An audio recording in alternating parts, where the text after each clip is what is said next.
Democrats become even more radical as Joe Biden prepares to jump into the 2020 race. Ilhan Omar, another fresh face, so much freshness and faceness, resets her anti-Semitism clock back to zero, and we check the mailbag. I'm Ben Shapiro. This is The Ben Shapiro Show. Oh man, a million things to get to today. We're going to get to all of it. First, let's talk about Congress. Okay, Congress is full of people who don't know what the hell they're doing, but want to control your lives. And they also are not interested in circumscribing their own power, the way the Constitution was designed to do. But this is why we need to take control of Congress once again, and it's why I'm a big believer in calling a convention of states where we, the people, can propose amendments. Yes, amendments that could force term limits on Congress, for example, and make them balance the budget. We've got to stop these idiots before it is too late, because they obviously are not protective of their own power from the executive, and also they don't care about limiting the power of the government at all. This is why we need to restore the checks and balances that the Constitution provided for originally, but have been overridden by administrative government for the last century. Can you imagine the look on the faces of these Congress people when they realize that they have been circumscribed once again in their power by amendments to the Constitution? This is why calling a convention of states is the only way to get the job done. There are already 3.8 million people with us on this, more every day. Join me and my friend Mark Meckler. Go to conventionofstates.com/Ben to sign the petition today. That's conventionofstates.com/Ben. I keep hearing from folks that convention of states could become a runaway convention. That's not how the Article 5 convention works. It still requires confirmation by 2/3 of the states. 38 states have to be there and they have to confirm it. So there's that. Also, people say, well, amendments to the Constitution could hamstring Congress too much. Is that really what you're worried about at this point in time? Seriously? Conventionofstates.com/Ben to sign the petition today. Go check it out right now. Okay, so big news. We get to update our list of candidates for the 2020 race for the Democratic side.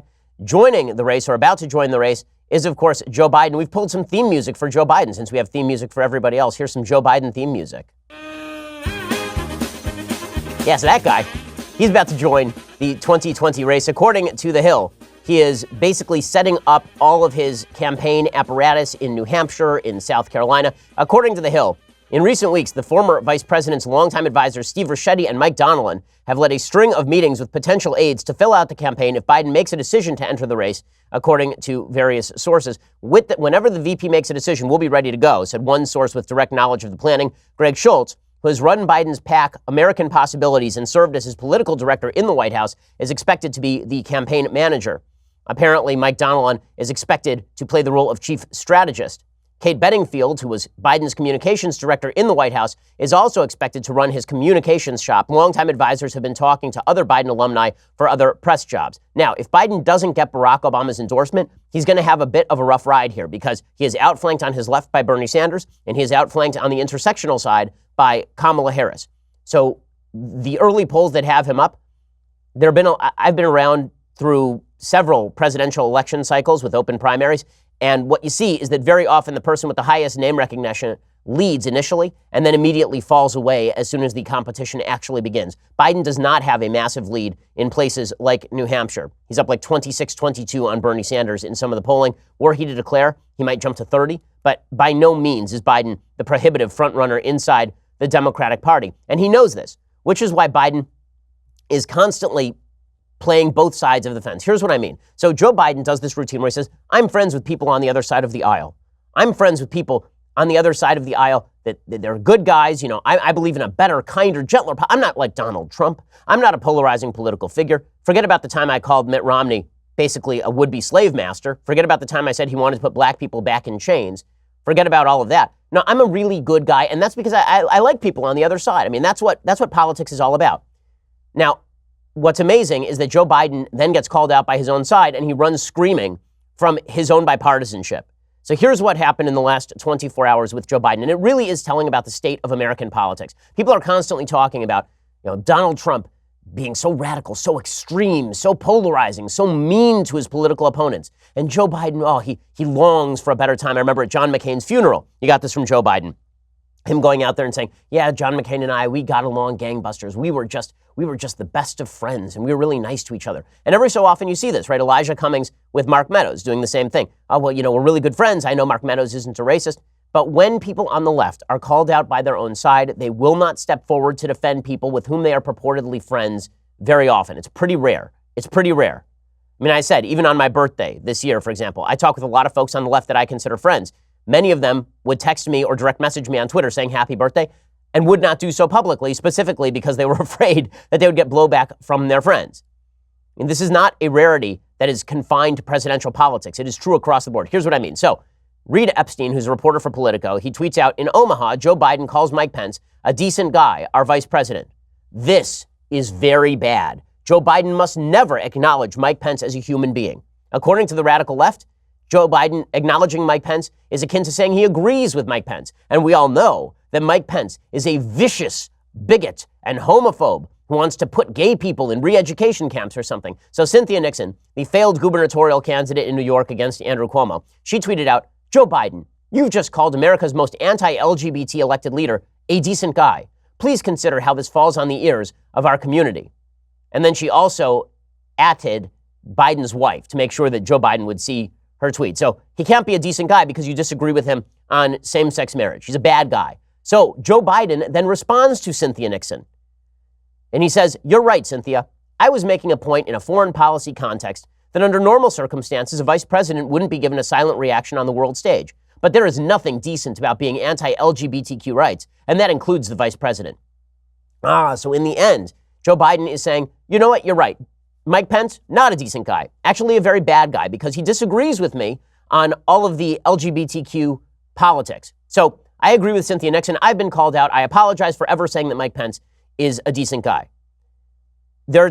This is what poisons our politics. This right here is what poisons our politics. Joe Biden is a national leader, like it or not. And him coming out and saying that Mike Pence is a decent guy, well, that should be normal politics. I'm old enough to remember when John McCain did it about Barack Obama and Mitt Romney did it about Barack Obama. Democrats don't do this for people on the other side. They just don't. Democrats at high level. Joe Biden is supposed to be king bipartisanship over here. And the minute that he's called out by a radical like Cynthia Nixon, then it's, well, I guess Mike Pence isn't a decent guy. I guess he's a bad guy now because I need Cynthia Nixon's support. There's an actual term for this. We call it getting duplassed. And I know a little bit about this. For those who missed this story, this is probably, 6 months ago maybe? There's an actor and director named Mark Duplass, very talented guy in Hollywood. And he was doing a new movie about gun control and the gun debate. And so he reached out through a mutual friend and asked if he could come into the Daily Wire offices. And he asked if he could talk with me for a little while about the pro-gun position. And I said, sure. He came in. We talked. I gave him maybe an hour and a half. We just talked about guns and gun control and the various positions and where pro-gun people are coming from, what the Second Amendment means, and all the rest. And I gave him a lot of time. And as he was leaving, I said, dude, you may not want to let people know publicly that you were here because you're going to get clocked by your own side. Well, about a month later, Duplass tweets out, if you want to follow somebody from the other side who's honest and well-intentioned, you should follow Ben Shapiro. And he's hit with an inordinate number, a wave, a tsunami, a tidal wave of hatred from the left saying Ben Shapiro isn't a decent guy. Do you think Ben Shapiro is a decent guy for X, Y, and Z? Here's all the bad things we think Ben Shapiro has ever said. So simply for saying I'm a decent guy with whom he disagrees, he gets hit with a wave of response.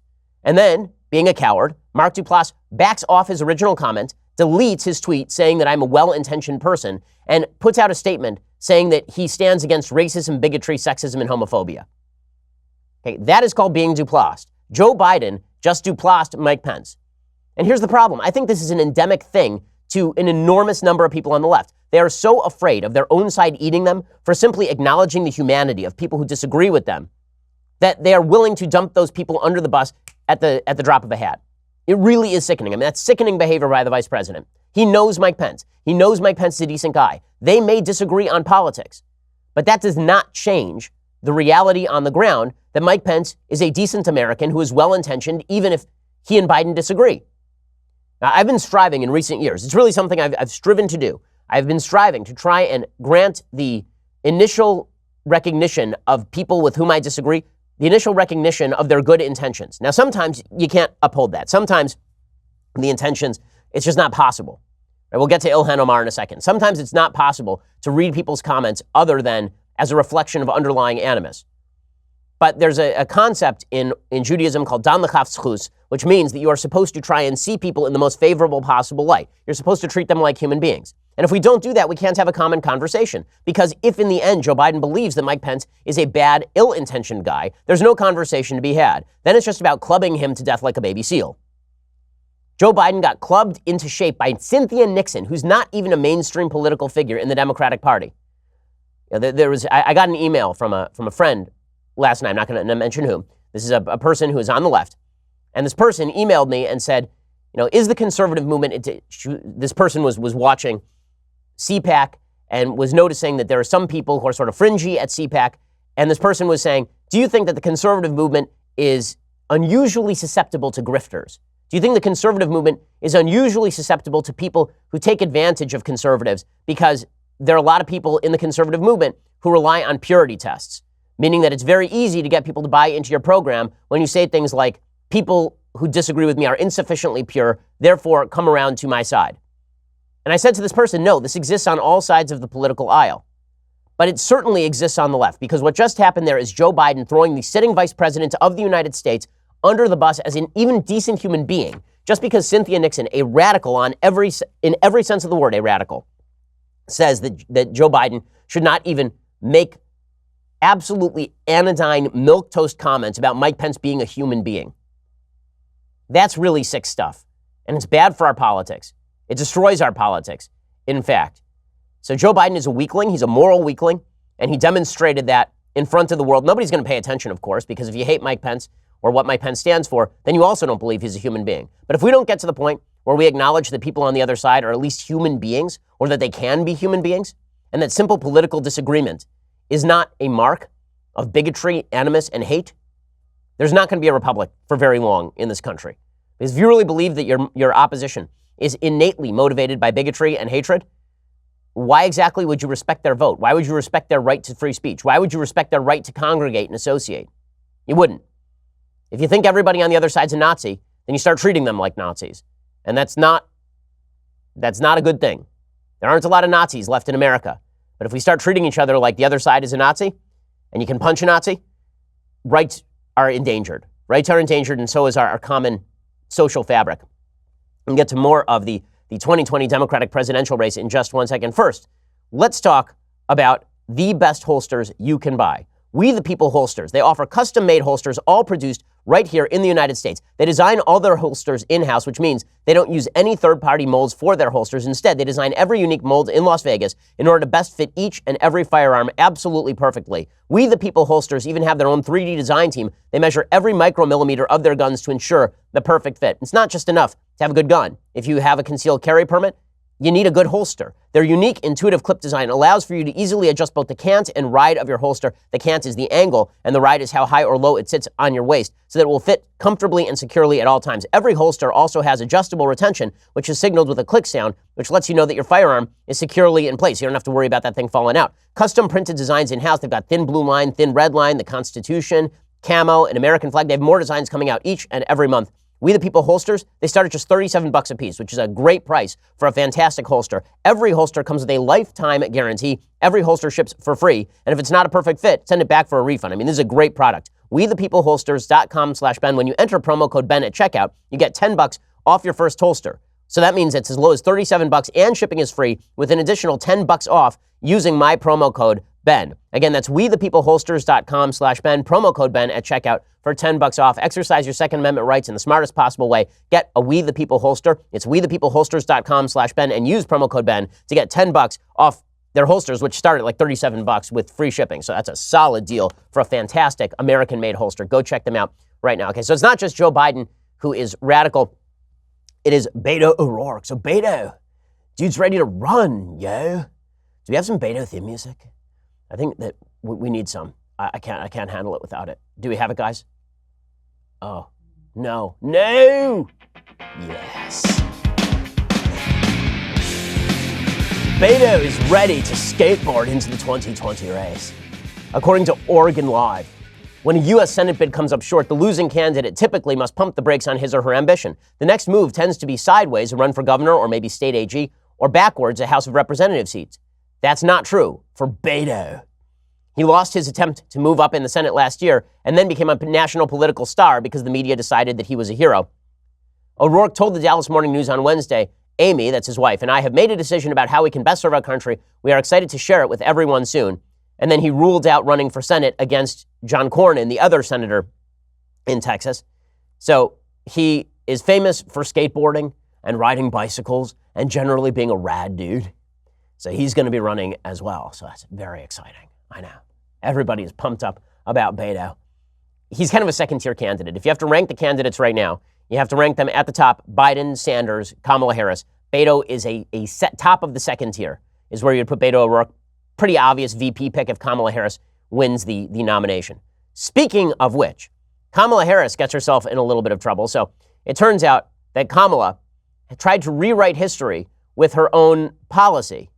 Do we have some Kamala Harris theme music? Because it's actually fitting. There it is. So narc Kamala Harris, who has undercut her support with her own base because her history is basically being an AG, right, like an actual prosecutor. Well, according to PolitiFact, she actually lies about her own record now. They say presidential candidate and U.S. Senator Kamala Harris has made protecting undocumented youth a top priority during her time in the Senate. She's been a vocal supporter of the Deferred Action for Childhood Arrivals program, which gives temporary protections to more than 700,000 young undocumented immigrants or dreamers brought to the country as children. But on the campaign trail in Iowa this past weekend, Harris made some questionable statements about a 2008 San Francisco policy that reported undocumented youth to federal immigration officials upon their arrest by local police. At the time, Harris was the San Francisco DA, and she supported the policy, which didn't take into account whether the youth were actually found guilty of a crime, meaning as soon as they were arrested, ICE was notified. And then she lied about it. Now, that's actually the right policy. The right policy is that ICE should know when people are accused of a crime and are also illegal immigrants. But she lied about it. So she was asked, could you give us some insight on how, when for whatever reason you were supporting this policy that was essentially handing over undocumented people to ICE before they had been convicted, what's changed on that? How did you come up with those changes? Harris said, that ended up being an unintended consequence of the policy, and I did not support that consequence of the policy. And I believe that policy has since been changed because it was not the intended purpose of that policy. That, unfortunately, is completely false. It is completely false. Former San Francisco County Supervisor David Campos strongly opposed the policy change. He said that her statement just doesn't fly. He said, with all due respect to Senator Harris, who has been a friend, I don't understand how she can say that. Turning over young people and children who were accused of a crime that later turned out they did not commit was not an unintended consequence of what was going on. It was precisely what was going on and what we were trying to avoid when we changed the policy. You cannot rewrite history. And then, so the policy was reversed. Gavin Newsom at the time was the mayor of San Francisco, and he refused to enforce the reversal. Harris, of course, explained her position, saying there was an initiative that was written by a board of supervisors that was passed, and there was opposition to that, but it did pass. We're going to have to wait to see how the courts interpret it. From my perspective, I think it would be in conflict with federal law, and we have to follow the law. So she knew full well the consequences of the policy when she endorsed it. Now she's reversing herself. PolitiFact, which is a left-leaning source if ever there was one, they say that the very purpose of the policy that Harris endorsed is the one she says she did not endorse. So they say, Harris said she feels strongly that undocumented residents should be protected by and able to trust local law enforcement. That sentiment, however, does not take away from her mischaracterization of the goal and fraught history of the 2008 policy she supported, and they rate Kamala Harris's claims false. Kamala Harris does have an opening to her left. Bernie Sanders is going to take that opening. So, again, I think that Joe Biden right now has the most name recognition, but there is not a clear path to him to the nomination unless he is endorsed by Barack Obama, who looks like he's going to sit this one out. And the Democratic base is too radical for Kamala Harris, so Bernie may be the guy. Right? Beto is sort of hoping he can draw enough from these various pools to win the nomination. But it's going to be I think it's a Bernie versus Kamala race, maybe to the end here, with Biden trying to sneak up the middle. So that's basically where things stand. Meanwhile, the Democratic extremism is not relegated only to the 2020 race. There's an unfortunate truth. Anti-Semitism has a home in the Democratic Party. It does. And Ilhan Omar is praised by the higher-ups in the Democratic Party, despite saying routinely anti-Semitic things. Every 2 weeks, she has to apologize for anti-Semitism. She's like that GIF from Futurama, days since accident. The person who goes up and nails up a 1, and then the 1 falls down to reveal a 0. Days since anti-Semitism.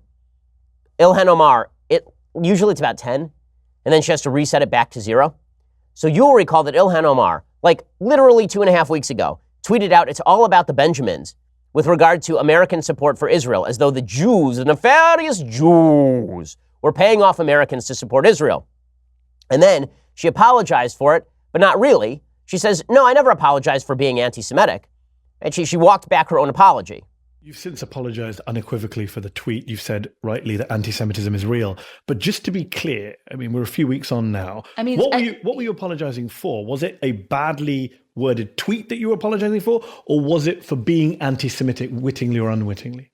Oh, absolutely not. I apologized for the way that my words made people feel. The reason and the purpose of the apology was to make sure that the people who were hurt felt understood and heard. Okay, that's an amazing non-apology, right? That's so fresh and so face Ilhan Omar.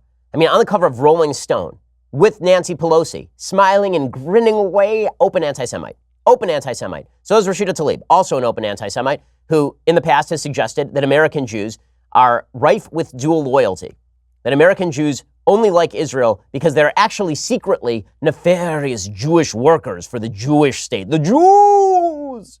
It can't be that American Jews are supportive of Israel because Israel is the home of Jews protecting Jewish lives.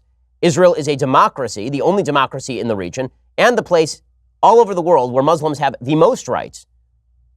Right?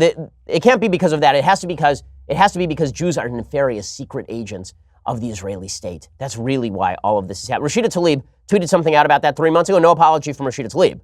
So open anti-Semitism, totally fine inside the Democratic Party. And Ilhan Omar, that apology is an incredible apology. Imagine that you get in a fight with your spouse and you say something truly terrible to your spouse. I mean, you do essentially what Ilhan Omar did, and you call your wife a whore. I mean, she's basically suggesting that American Jews and Americans who support Israel are whores who can be bought off with money. That's basically what she suggested when she said it's all about the Benjamins. Imagine you said to your wife, you know what, sweetheart, you're a whore. And then she said, well, that's a pretty awful thing to say. How dare you? That's an evil, terrible thing to say. And he said, you know what, I apologize for how my words made you feel. No, it's the thing you said that's evil. It's the thing you said that's bad.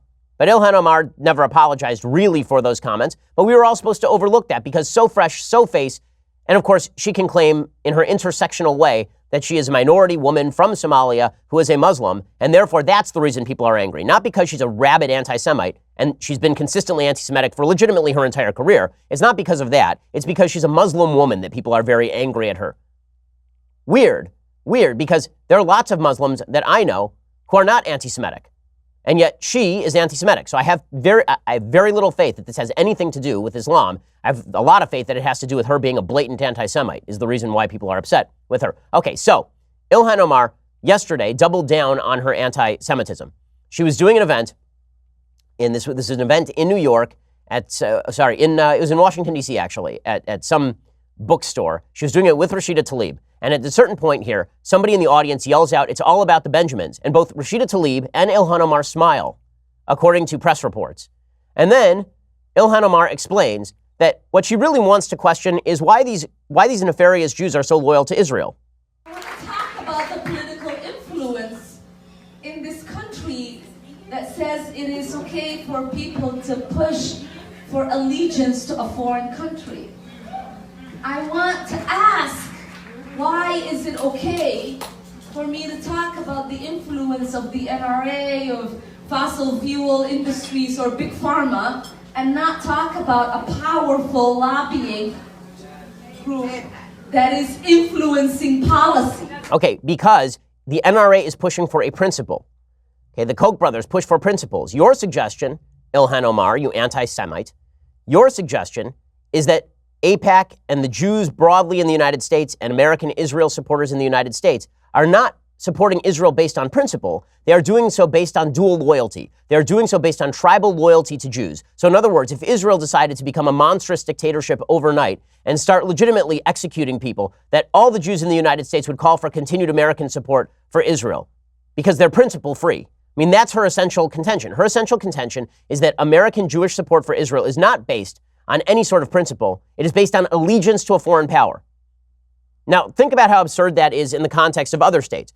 I am a big believer that the United States should stand with the continued existence of Great Britain. And I think that the existence of Great Britain is a great and wonderful thing. Why? Because it is a country that has stood for human dignity and liberty, because it is a country that is democracy, because it is an ally of the United States in realpolitik terms. Does this mean that I have allegiance to Great Britain? That I have full allegiance to the British? I think France should exist. I think Germany should exist. And I think Israel should exist too. And I think that backing the continued existence of the state of Israel in the face of genocidal terrorism is not, in fact, a violation of America's priorities. I think it should be one of America's moral priorities. That does not indicate dual loyalty or allegiance to Israel. That's an insane contention, and an anti-Semitic one, because again, it is suggesting something about Jews that you would not suggest about anyone else. Would Ilhan Omar be willing to say that Catholics have dual loyalty to Rome? Catholics have dual loyalty to the Pope? No. Catholics have a series of religious principles that they hold dear, and those religious principles jibe with their American citizenship because they believe that America forwards certain basic precepts that agree with the basic precepts of Christianity. This notion that if you have we all have certain fundamental moral principles that dictate what we support and what we do not. But that's not what Ilhan Omar is claiming. She's claiming that the Jews particularly don't have any central moral principle for supporting Israel. There's no moral principle underlying it. It is simply dual loyalty or allegiance to the government of Israel. That is a vile smear that has been perpetrated against Jews for legitimately centuries. That the Jews are a people apart who only have tribal loyalty and they don't have any underlying principles that leads to a belief that the Jewish people should exist. That essentially Zionism is racism. That essentially belief in the Jewish people as a whole has nothing to do with Jewish principle and everything to do with ethnicity. That is a lie. It's a disgusting lie, but it's a lie that she perpetrates. So she says all this. And the Democratic Party, absolutely silent. Has Nancy Pelosi said a word? No. Is she going to say a word? No. She's going to appear on the cover of Rolling Stone with Ilhan Omar. Why would she say a word? Are you going to hear anything from Chuck Schumer, that supposed great friend to Jews in New York? No, he's not going to say a damn thing because the Democratic Party is fully comfortable with the intersectional pyramid that suggests that if you rank higher in terms of victimology in the United States than the white Jews, then that means that you get to say whatever anti-Semitic things you please. Now, what's so hysterical about this, of course, is that if you're going to look by hate crime statistics at who is most victimized, who should be higher on the intersectional pyramid in terms of, for example, hate crimes, Jews should be higher than Muslims on the intersectional pyramid because Jews are victimized at twice the rate of Muslims in the United States on a per capita basis, according to FBI statistics. That cuts no ice for folks on the left who believe that Jews are too successful to be part of the intersectional pyramid. Jews, broadly speaking, are too successful. Therefore, if they are insulted by a group that is less successful in the United States, because all unsuccess in the intersectional pyramid is based on American bigotry. It's based on the idea that America is a vile, terrible place that is keeping people under its boot. Those groups are allowed to victimize Jews and yell about Jews and be as anti-Semitic as they damn well please. It's disgusting. But don't worry, Ilhan Omar's a fresh face. And if we talk about her anti-Semitism, it's only because she's Muslim. It really must be because of that. It must be because of her religion. It's insane. By the way, the radicalism of the newfangled Democrats is it's tremendously extreme. It really is. And the mainstream Democratic Party is disappearing.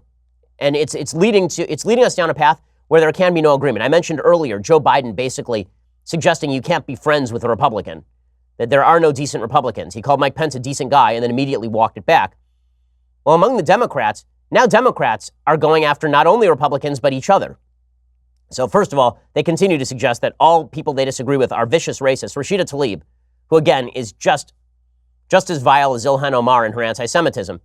You'll recall that a couple of days ago during the Michael Cohen hearing, Michael Cohen was contending that President Trump was a racist. And Mark Meadows pointed to a woman named Lynn Patton who works with President Trump.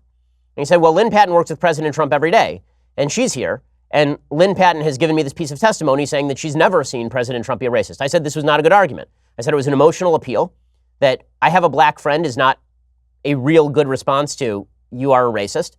All of that can be true. Rashida Tlaib went further. She said that Mark Meadows was an actual racist for saying, here's a black person who knows President Trump and doesn't think that he's a racist and deals with him every day. Rashida Tlaib said that Mark Meadows was a racist and that was a racist act. So and then she supposedly apologized for that. But just like Ilhan Omar's apology, it's not real. She then went on CNN and doubled down on it. Do you still today believe that Congressman Mark Meadows engaged in a racist act?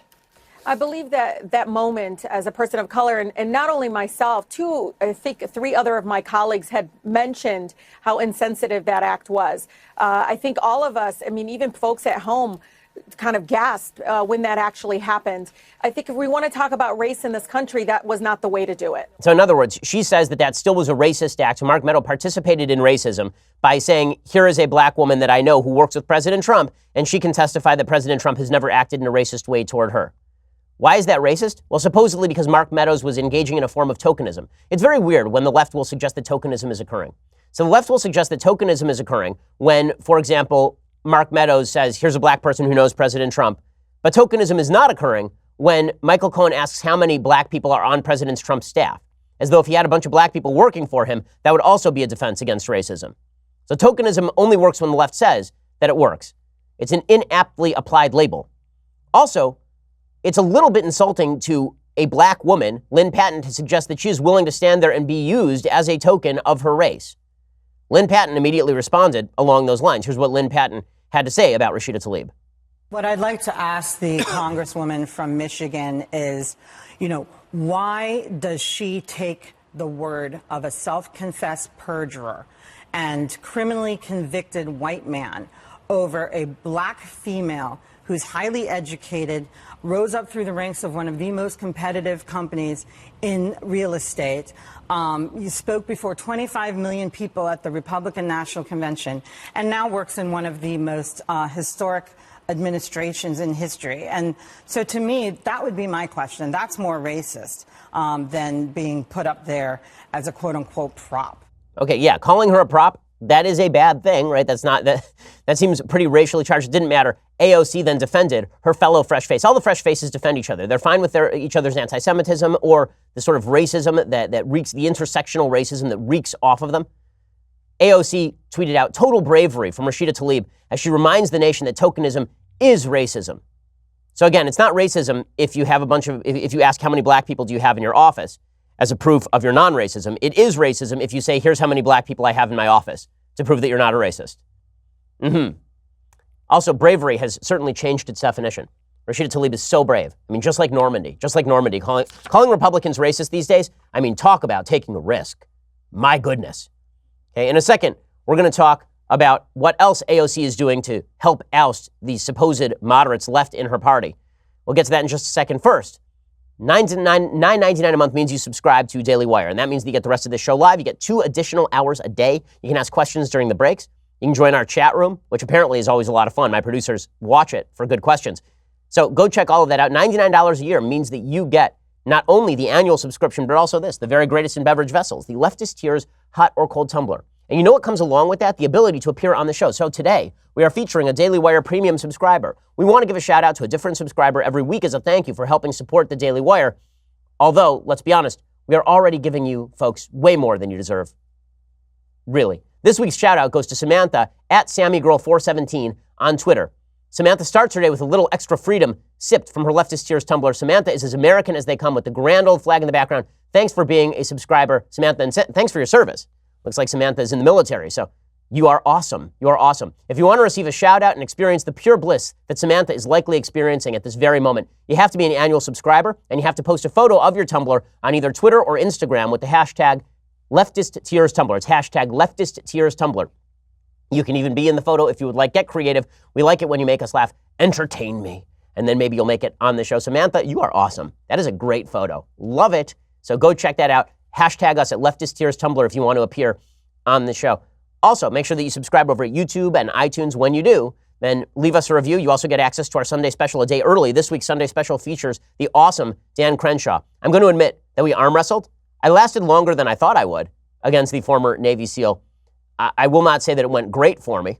But in any case, Dan Crenshaw is on the Sunday special. It becomes the Saturday special when you subscribe. So go check that out right now. We are the largest, fastest growing conservative podcast and radio show in the nation.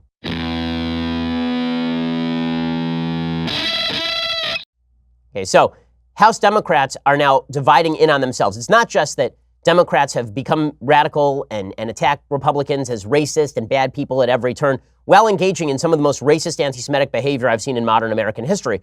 Not just that. The radicals in the Democratic Party are now trying to eat their own. According to the Washington Post, House Democrats explode in recriminations as liberals lash out at moderates. By the way, they're not liberals. They're leftists lashing out at liberals. Okay, there are no moderate Democrats left in the Democratic Party, basically. So those are liberals. And then there are the leftists, who are censorious woke scolds, who are trying to shut down members of their own party. Mike DeBonis is reporting. He says House Democrats exploded in recriminations Thursday over moderates bucking the party, with liberal Representative Alexandra Ocasio-Cortez threatening to put those voting with Republicans on a list for a primary challenge, as though AOC has any weight at all. In the last election cycle, she endorsed a bunch of other people, and it did not work. It was just a giant fail for her. Virtually all of them were defeated. In a closed-door session, a frustrated Speaker Nancy Pelosi lashed out at about 24 moderates and pressured them to get on board. We're either a team or we're not, and we have to make that decision, Pelosi said, according to two people present but not authorized to discuss the remarks publicly. But Ocasio-Cortez, the unquestioned media superstar of the freshman class, upped the ante, admonishing the moderates and indicating she would help liberal activists unseat them in the 2020 election. Corbin Trent, a spokesperson for AOC, said she is putting her colleagues, the Democrats, she told her colleagues that Democrats who side with Republicans are putting themselves on a list. Oh, this isn't going to go poorly at all. This is going to go great. Apparently, AOC and her other leftist colleagues are targeting the quote-unquote moderates. By the way, those moderates now include apparently people like Dianne Feinstein, one of the most left-leaning members of the Senate in American history. I mean, those moderates include people who exist in purple states. It's really funny. There was a lot of talk about how the Tea Party had made the Republican Party more radical, how people had been primaried, moderates had been primaried and replaced with less traditional candidates who were purer ideologically, and how bad that was. I'm missing that same sense of recrimination from the media when AOC, an open democratic socialist who is a member of the DSA, when she says that she's going to cleanse the party with fire. Triggering the blowup were Wednesday's votes on a bill to expand federal background checks for gun purchases. 26 moderate Democrats joined Republicans in amending the legislation, adding a provision requiring that ICE be notified if an illegal immigrant seeks to purchase a gun. That infuriated liberals. Why would that infuriate liberals? Because they're not liberal. They're insane. If an illegal immigrant tries to buy a gun, why should ICE not be notified? So in other words, Democrats believe that if an American citizen purchases a gun, that should basically not be allowed, but if an illegal immigrant tries to purchase a gun, ICE shouldn't even know about it. The Democratic infighting reflects a fractured caucus and a diverse freshman class, with dozens of moderates elected in districts President Trump won in 2016 at odds with hard-charging liberals. The split has exposed divisions among Pelosi and her top lieutenants, Majority Leader Steny Hoyer of Maryland and Majority Whip James Clyburn, South Carolina, over the party's strategy to keep its newfound majority. It's going to get uglier inside the Democratic Party because, again, the radicals have control of the tiller. Nancy Pelosi may just be along for the ride, or maybe she's going to have to fight AOC for the actual control of the party. Whatever it is, there's no question the Democratic Party is losing whatever moorings in reason are available, and that means moorings in a social fabric. And listen, the right is not immune to this. Certainly not. I've been very critical of Republicans this week on a variety of issues. But let's be clear. What the Democratic Party is doing in embracing the most radical form of their base is deeply damaging, not just to the Democratic Party overall. I think we need two viable parties, but deeply damaging to the country, because that radical base is firmly convinced that people on the other side are bad human beings who must be destroyed at any cost, and believe that they can say anything in the pursuit of that destruction. All right, time for the mailbag. So Joe says, hey, Ben, my girlfriend and I got into a debate on whether or not anxiety is a sin. I know it states in the Bible that we are to put our trust in God, and if we don't, we are questioning God's plans. As someone who suffers from a panic disorder, I was a little off-put by the idea that I was sinning over something I had no control over. So my question is, can you separate a panic anxiety disorder from sinful anxiety? Thanks, love the show. Listen, as a Jew, I'm not a big fan of the idea that your feelings are typically a sin. I think that usually your actions are a sin. Judaism is more of an acts-based religion than a faith-based religion, in the sense that facts don't care about your feelings and acts don't care about your feelings. Sinful anxiety, I would assume, would be taking measures that demonstrate a lack of faith in God in some sort of fulsome fashion. But just being anxious over the future, I think, is sort of a natural part of the human condition. Trying to fight it is going to make your life better. Trying to be more accepting is going to make your life better. There's a phrase my dad taught me many years ago when I had a little bit of anxiety in law school. I didn't like being away from home. I didn't like living in an apartment by myself. I'd lived at home during college, and so I used to get anxious being by myself 3,000 miles away from my family. And he used to say acceptance is relaxation. And that is a basically religious principle, that you have to sort of accept the reality of what is. But as far as anxiety itself being a sin, I think it's something that can be fought without it necessarily being a sin. I tend to think of sin as activity, not as feelings. Now, again, if you allow the feelings to dominate your life, the part of your life that you can control then you may be veering into sin, but I don't think that the feeling itself is sinful. Nicholas says, I was recently a part of a discussion about abortion. I wasn't sure how to combat this question. Where do we draw the line in terms of what is okay to use as birth control, such as the morning after pill? I'm interested to hear your response. So the basic pro-life position on this is that once conception has taken place, anything that ends the chain of creation of human life is in fact abortion and not birth control. So condoms, for example, are birth control and not abortion. There's been no conception yet. The sperm is separate from the egg. There's been no new DNA formed. There's been no inception of human life. But if you're talking about the morning after pill that prevents, for example, implantation, right? I believe that that's generally what the morning after pill does. There are some people who suggest that it prevents conception itself. Again, if it were to prevent conception, I think that's not abortion. If it prevents implantation, I think that is more like abortion. Michelle says, a friend and I were discussing how Amazon doesn't pay taxes, and even though I pointed out they do collect sales tax, it got me thinking, why should we tax businesses at all? It's one thing to tax people who, in theory, use the roads, schools, safety net, etc. that taxes provide. Wouldn't it be better to encourage businesses to keep all their profits and put the money back into the business, expand, or even give higher wages? Wouldn't the economy grow faster that way? Or are there enough loopholes that most businesses don't pay taxes, and Amazon is just the fall guy at the moment? Well, loopholes don't, when people use the phrase tax loopholes, that's not a phrase that really exists. What they mean is tax deductions. So if you have a tax deduction, that is not a loophole. It's just that some people don't have the same deductions as others. That's just a fact of life, right? Some people have a mortgage deduction. Some people don't have a mortgage deduction. If you rent, you don't have a mortgage deduction. Does the person with the mortgage deduction have a tax loophole? No, that's called a mortgage deduction. Amazon uses whatever deductions are available to it. As far as the idea that taxing businesses is bad for the economy, of course that's true, which is why one of the most fascinating things about the Nordic countries that the left so loves is that their corporate tax rates have generally been lower than America's corporate tax rates, which is why they can still support this massive social welfare state, despite the fact that they have high personal income taxes. Businesses are still willing to invest over there because businesses can still make a profit over there. Okay, Sean says, hello, Imperator Shapiro. I work for NPR in the wonderful state of Indiana. The Indiana Senate just passed a hate crimes law, which is significant because Indiana is one of 5 states that has no hate crimes law. But the law has raised a considerable amount of controversy because the Republican senators stripped away specifically protected characteristics from the law, such as gender identity, race, and sexual orientation. Instead, the hate crimes law allows a judge to determine the bias of a crime more generally. As you can imagine, my cheery co-workers at NPR, along with all forms of press in Indiana and all the Democrats in the state, are furious that specific characteristics in the bill are not mentioned. Everyone is painting the Republicans as foolish, weak, and parochial. What is your take on hate crimes laws? So I think hate crimes laws are garbage. I don't see a rationale for them. Every crime is motivated by a certain level of hate. And I don't see why we should punish certain levels of hate more than we punish other levels of hate. You're not, in fact, creating an impetus for people not to be hateful simply because there are hate crimes laws on the books. That I have seen no evidence of that. As far as the idea that you're not going to name protected classes, I assume the reason you're not naming protected classes is because you don't want people filing hate crimes legislation against you. If you have, for example, a religious bakery that says, I don't want to cater this same-sex wedding, and then someone says, oh, well, that's a hate crime.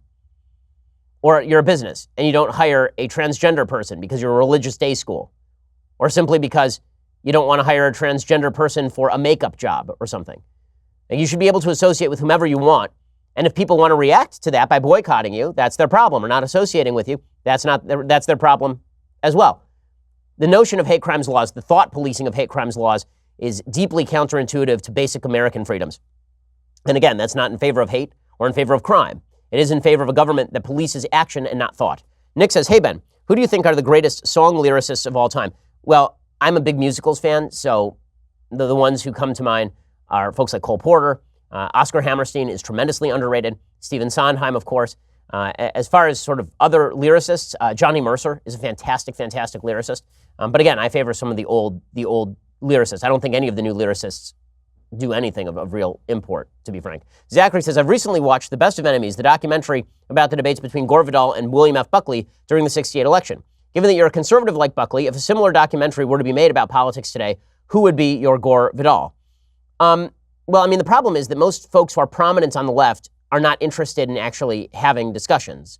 So it's difficult to find a Gore Vidal. I mean, at least in '68, Buckley and Vidal would get on set together and then argue with one another. It's difficult to get people to do that on a repeat basis these days.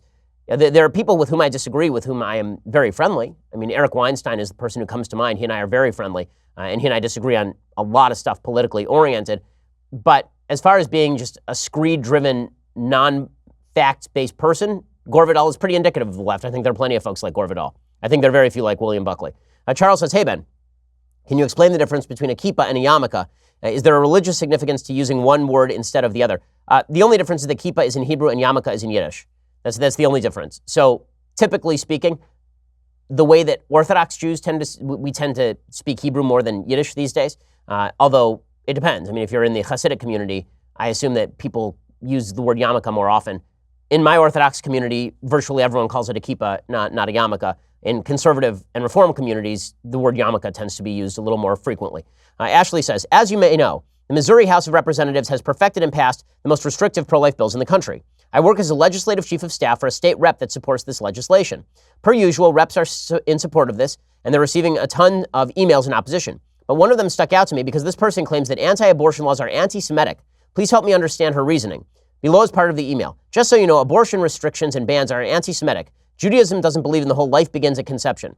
Well, not according to Rabbi Moshe Feinstein, not according to Aharon Lichtenstein. These are all Orthodox, very, very prominent rabbis of the last century.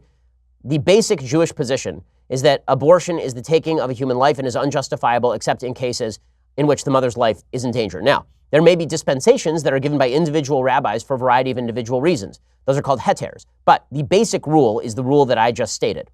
And as far as the notion that in the Talmud it suggests that the fetus is quote unquote like water for the first 40 days, Moshe Feinstein, who's an actual posek, a person who gives halachic judgment, Jewish law judgment, has said, from what I've heard anyway, that judgment is meant to reflect simply the status, the sort of purity status of the woman if she were to lose the baby at that point, that it doesn't count as a miscarriage at that point for purposes of purity. That doesn't mean you can have an abortion.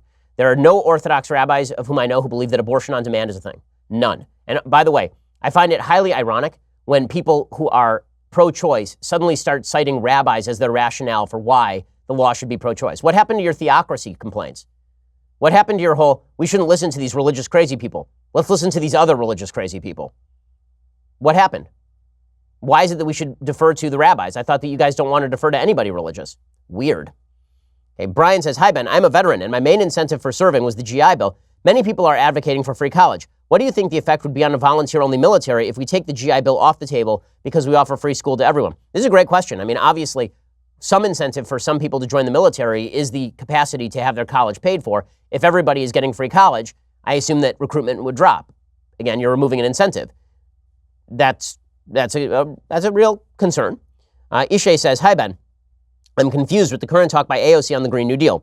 I thought her camp basically took down the document and the frequently asked questions, claiming it was a draft in the end. However, I do not see a new one. So are they pushing the draft? Or are they playing, if you say something enough, people will believe it, without ever putting up a supposedly final draft? Love the show. Well, this is obviously true. It was not a first draft. It was a final draft. It was put up. It was idiotic. Everybody made fun of it. AOC pretended that she had been victimized by her own staff. There was no new draft put up. I pointed this out literally the day this happened. When AOC suggested that it was a first draft, I said, okay, so where's the final one?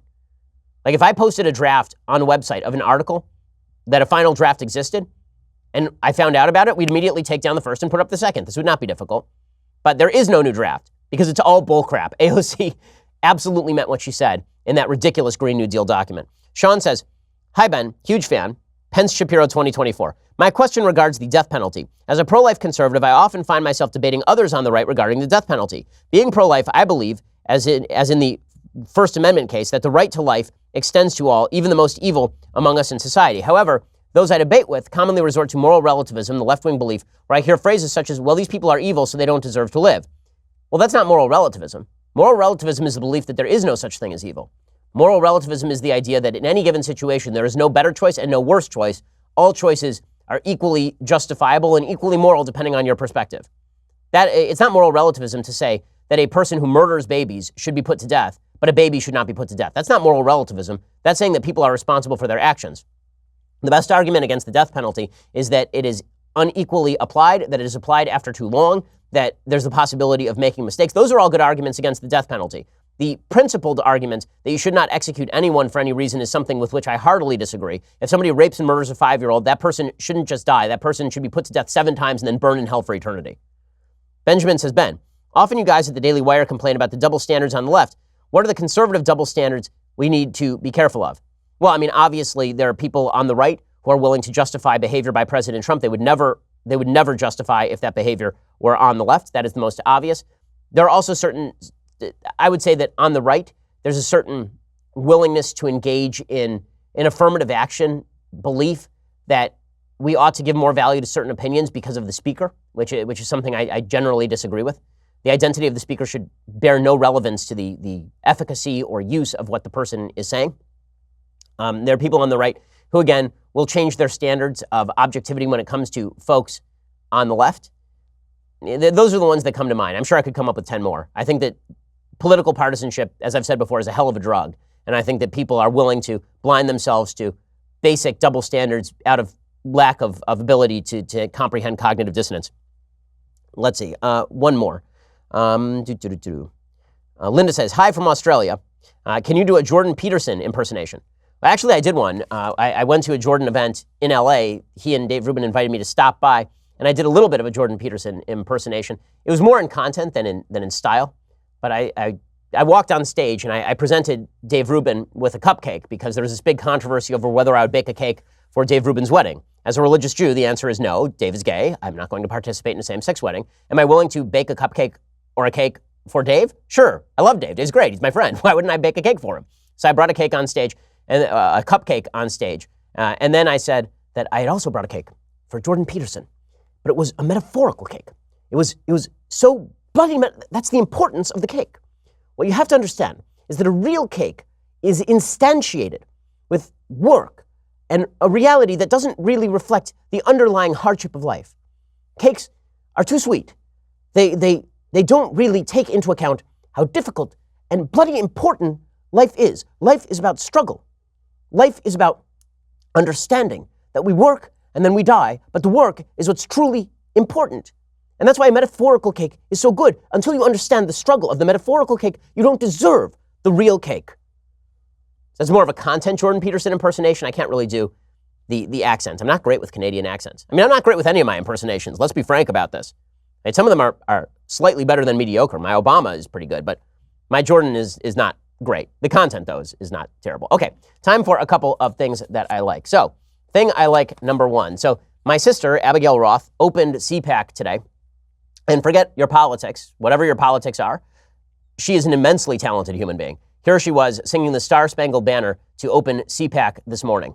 Oh, say, can you see by the dawn's early light what so proudly we hailed at the twilight's last gleaming, whose broad stripes and bright stars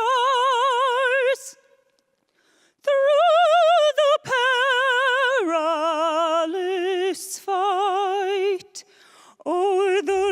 So Abby is immensely talented, obviously. She went to the Metropolitan School of Opera on scholarship. She had a full scholarship, full ride at USC in opera. She's an incredibly talented human being. You can follow her on Twitter at ClassicallyAbby, and she does all sorts of kind of makeup videos and classical music stuff, and she really is an incredibly talented person. So you should go check that out. Speaking of incredibly talented people, sadly, Andre Previn passed away yesterday. Andre Previn is one of the most talented people of the 20th and 21st centuries. He was a pianist, a conductor, a composer, and he really started early. I mean, he was already working for the Hollywood studios while he was in high school and arranging music he was a composer-conductor for MGM when he was 18 years old.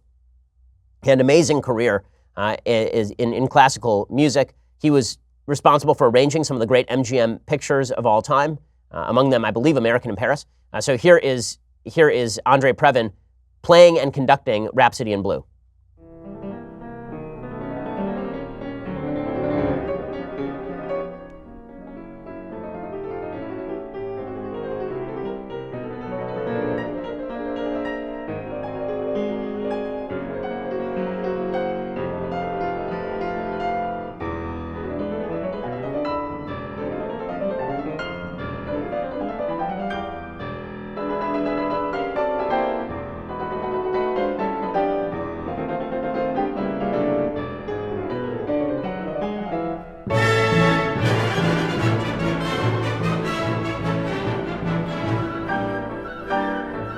incredibly talented guy. He won 4 Academy Awards.